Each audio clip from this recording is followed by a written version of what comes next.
अर्पण करने के लिए अर्जुन? बोले अर्पण करने के लिए मुझे धन संपत्ति आज जितना भी है यह सब कुछ भी नहीं, मुझे तुम्हारे सिर्फ 2 अश्रु ही मुझे काफी है। यदि तुम मेरे लिए, मुझे प्राप्त करने के लिए मेरे चिंतन में यदि तुमने 2 अश्रु ही बहा दिया तो मैंने उनको फिर अमूल रत्न समझता हूं। इस प्रकार से भगवान कहते हैं कि मेरी भक्ति में आया हुआ व्यक्ति का मैं स्वयं ही उसका योगक्षेम, मैं स्वयं उसका वो करता हूं। योग अगर प्राप्त है तो उसकी मैं रक्षा करता हूं, और अगर नहीं प्राप्त है तो उसकी मैं प्राप्ति करा देता हूं। तो सारी जिम्मेवारी भगवान की हो जाती है। तो कहते हैं कि जो जिस प्रकार से भगवान श्री कृष्ण ने अर्जुन को बतलाया, बोले कि हे अर्जुन, यदि अगर वो प्राणी मेरे इस मार्ग को चयन करके नहीं चलता है और मनमाना आचरण चलता है तो उसके लिए क्या होता है, वो संसार की मेरी जो माया है वो इस प्रकार से उसे जाल में बांध देती है कि उसको बस वो तड़पता रह जाता है मगर छूट नहीं पाता है। जब इस प्रकार से भगवान कहते हैं अर्जुन से, और क्या कहते हैं, प्राणी प्रकृति के स्वभाव बस, प्राणी प्रकृति के स्वभाव बस, सारे कर्मों को करता है।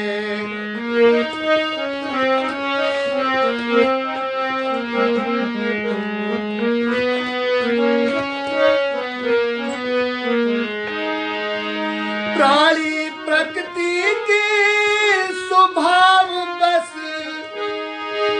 सारे कर्मों को करते हैं, फिर किसका हट उसमें चलता, फिर किसका हट उसमें चलता, ज्ञानी भी कर्म को करते हैं।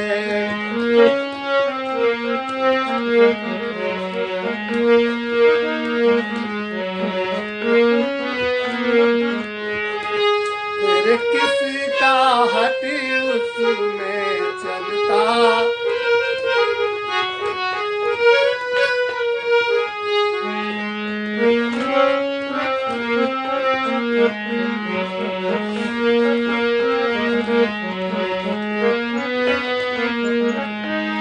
भगवान श्री कृष्ण अर्जुन को इशारा करते हैं और बताते हैं कि हे अर्जुन, प्राणी जितने भी कर्म करता है वास्तव में उसके सारे कर्म प्रकृति के द्वारा हो रहे हैं।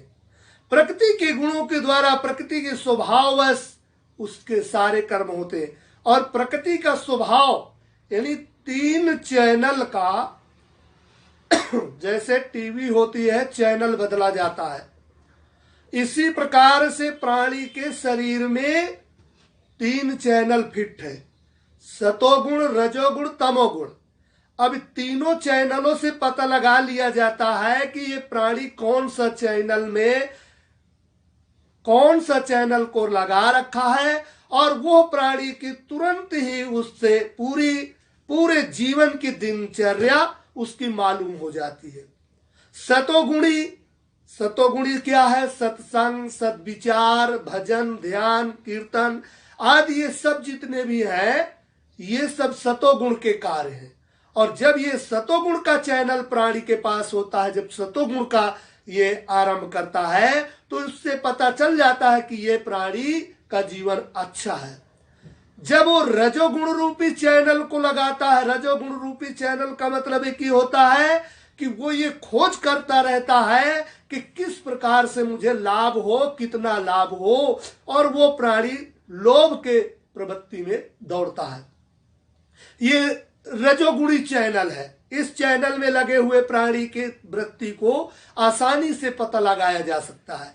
एक चैनल होता है तमोगुण का चैनल।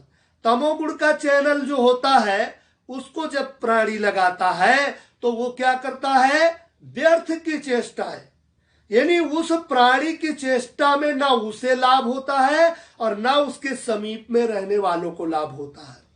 वो दुख का कारण बनता, क्योंकि उसकी व्यर्थ चेष्टा है। व्यर्थ चेष्टा है कैसी? काम, क्रोध, लोभ, मोह आदि, ईर्ष्या, द्वेष, द्वंद्व आदि जितनी भी है ये उसमें आते हैं। सब ये तमोगुणी चैनल में ये आते हैं। तो इनमें जब वो प्राणी तमोगुण के चैनल में होता है तो अशांत, दुख और ये सब होता है। तो इस प्रकार से भगवान कहते हैं हर प्राणी अपने स्वभाववश अपने अपने चैनल को आरंभ कर देता है। तो जो जिस स्वभाव का होता है प्राणी वो उसी चैनल को लगा देता है।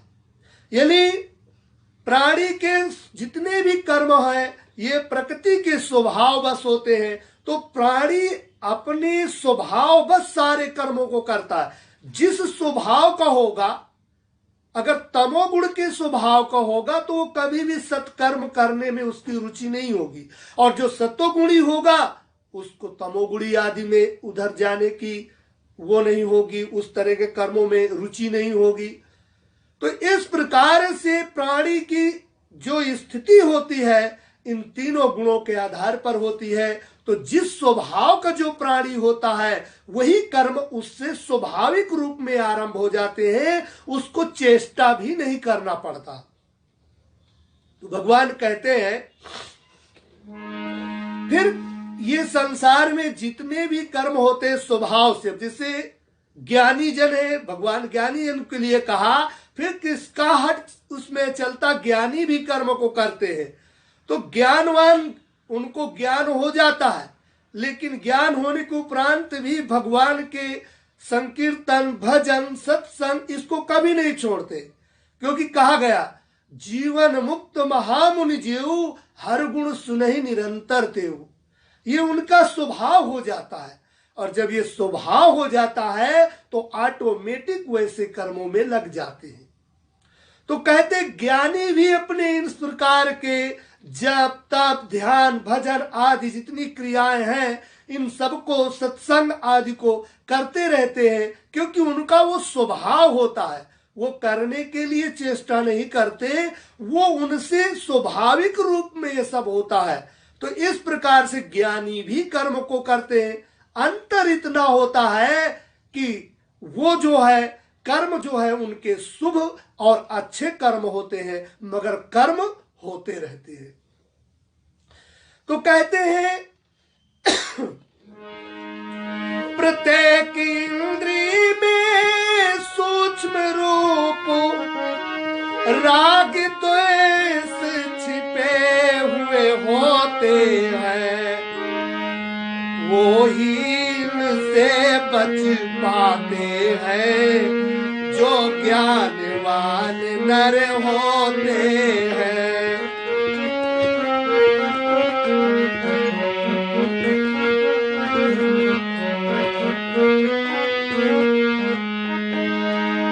बड़े ही अद्भुत रहस्यमय भगवान ने अर्जुन से बात बतलाई कि प्रत्येक इंद्रिय में सूक्ष्म रूप से हम उस जितने भी इंद्रियां हैं इन सभी इंद्रियों के विषय है 5, शब्द, रूप, रस, गंध, स्पर्श, ये 5 विषय हैं।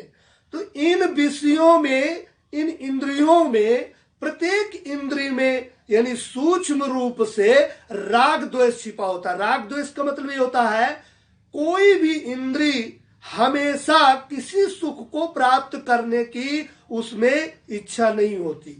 जैसे एक त्वचा है, त्वचा में गर्मी का महीना है, बहुत गर्मी पड़ रही है, तो एसी चला दिया। जब एसी चला दिया तो बड़ा अच्छा लगा, और जब एसी चला दिए तो इतना अच्छा लगता है, यानी बहुत बढ़िया अच्छा हुआ कि गर्मी समाप्त हुई।